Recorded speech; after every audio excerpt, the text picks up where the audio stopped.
বাংলাদেশৰ যিখিনি ডেভেলপমেণ্ট হৈছিলে সেইদিনাৰ পৰা আমি সবে সষ্টম হৈ আছো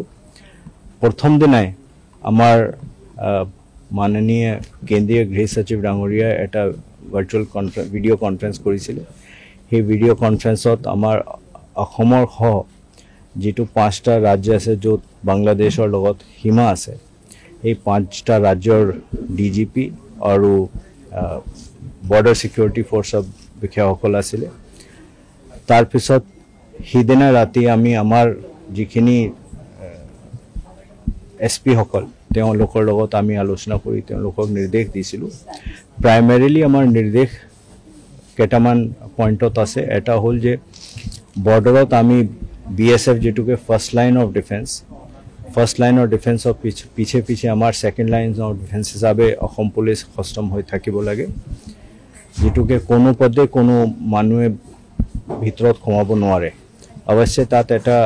ৰাইডাৰ নিচিনা আছে যে ইণ্ডিয়ান পাছপোৰ্ট হোল্ডাৰ তেওঁলোকে যদি পাছপোৰ্ট লৈ আহে আৰু আমি ভেৰিফাই কৰি দেখা পাওঁ যে তেওঁলোকে একচুয়ালি ইণ্ডিয়ান পাছপোৰ্ট হোল্ডাৰ আৰু ভিসাত বাংলাদেশত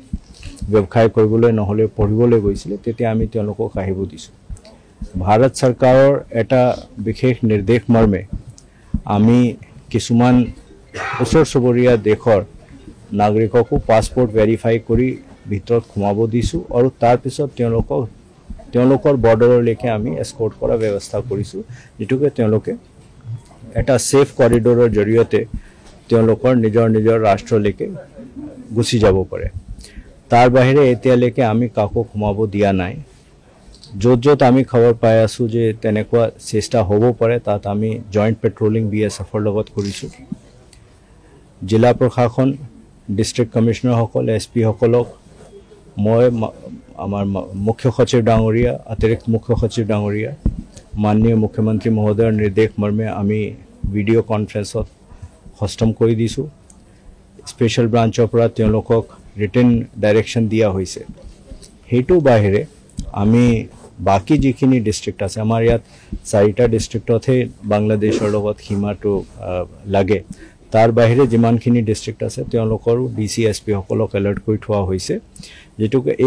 যেটো বাংলাদেশৰ ডেভেলপমেন্ট হেতু ডেভেলপমেন্টৰ লগত সংগতি ৰাখি অসমত কোনো তেনেকুৱা দুষ্কৃতিকাৰীয়ে দুষ্কৰ্ম কৰিব নোৱাৰে তাৰ বাবে সবক সষ্টম কৰি থোৱা হৈছে এতিয়ালৈকে আমি তেনেকুৱা কোনো খবৰ পোৱা নাই